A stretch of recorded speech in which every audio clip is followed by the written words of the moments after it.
Assalamualaikum warahmatullahi wabarakatuh. Pemirsa yang budiman, pada kesempatan kali ini saya akan memberikan review atas Undang-Undang Nomor 15 Tahun 2019 tentang perubahan atas Undang-Undang Nomor 12 Tahun 2011 tentang pembentukan peraturan perundang-undangan. Review ini saya harapkan dapat berguna bagi praktisi, peminat maupun masyarakat umum yang tertarik dengan peraturan perundang-undangan.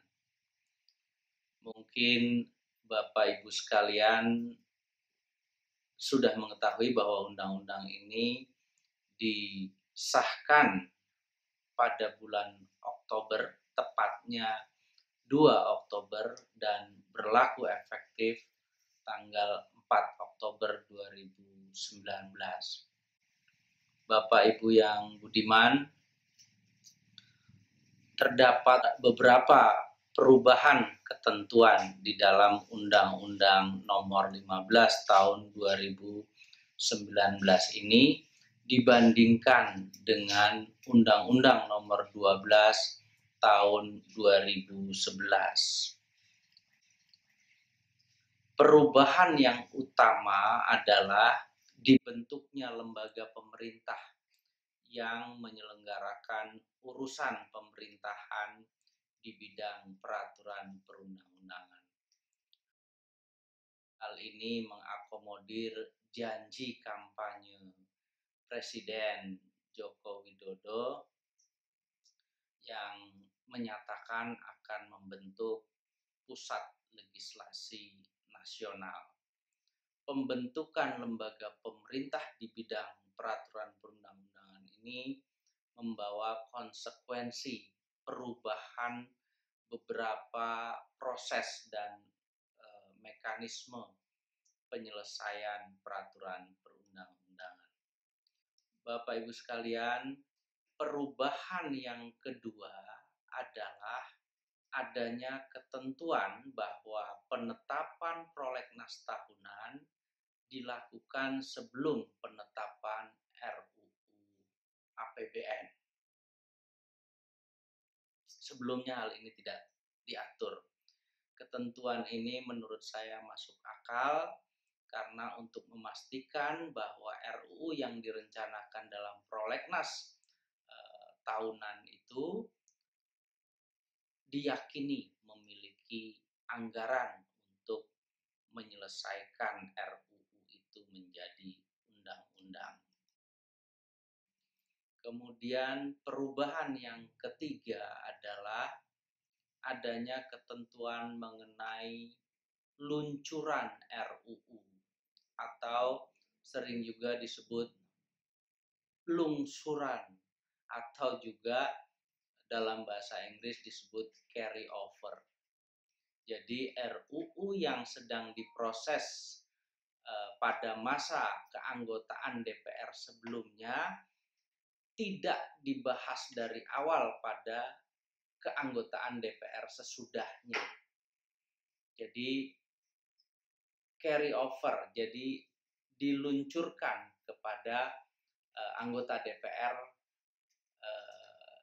masa jabatan berikutnya. Kita bisa melihat beberapa contoh di sini adalah RUU Pemasyarakatan dan RUU KUHP yang belum selesai di masa jabatan pemerintahan Presiden Jokowi pertama, kemudian diselesaikan oleh keanggotaan hasil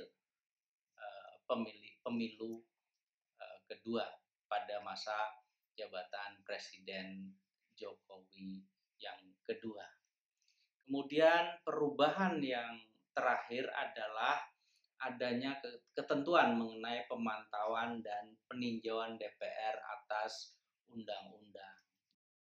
Jadi sebelumnya Undang-Undang 12 tahun 2011 tidak mengatur adanya fungsi DPR untuk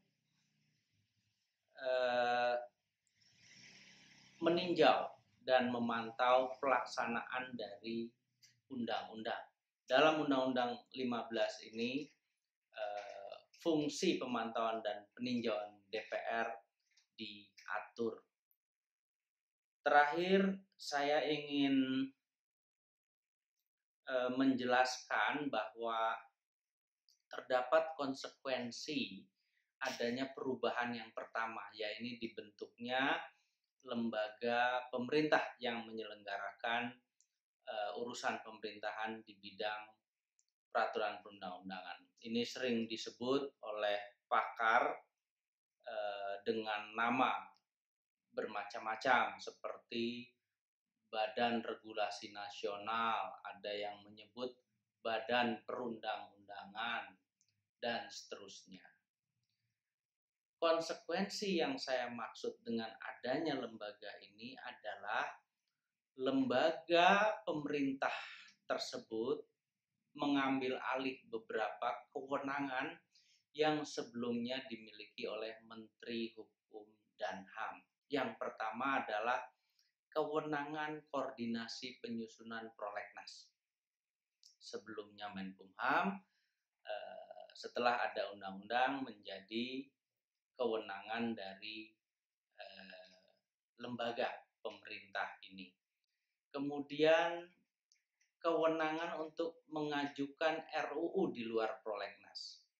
Sebelumnya Menteri Hukum dan HAM, setelah adanya Undang-Undang 15 menjadi kewenangan kepala lembaga.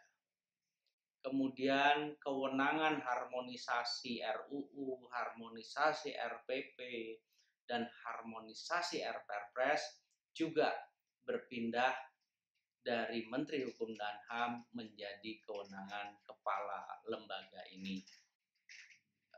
Yang selanjutnya adalah koordinasi pembahasan dengan DPR.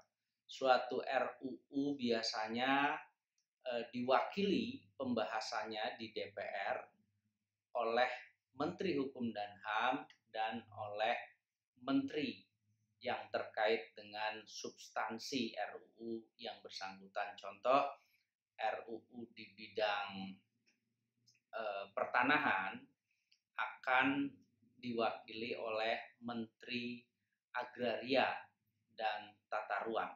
Contohnya seperti itu. Setelah adanya Undang-Undang 15, maka wakil dari pemerintah itu kepala lembaga. Tidak saja menteri yang bersangkutan, Menteri Hukum dan HAM, tetapi juga kepala lembaga pemerintah di bidang peraturan perundang-undangan tadi.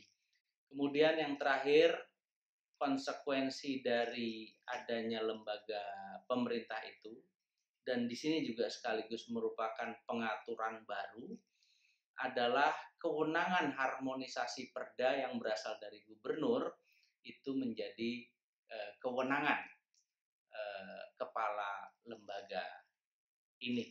Untuk perda yang berasal dari DPRD tentunya tidak menjadi kewenangan lembaga ini, melainkan alat kelengkapan DPRD yang bersangkutan. Sekali lagi ada 4 perubahan dalam Undang-Undang Nomor 15 Tahun 2019 ini. Pertama adalah dibentuknya lembaga pemerintah yang menyelenggarakan urusan pemerintahan di bidang peraturan perundang-undangan. Kedua, penetapan prolegnas tahunan dilakukan sebelum penetapan RUU APBN.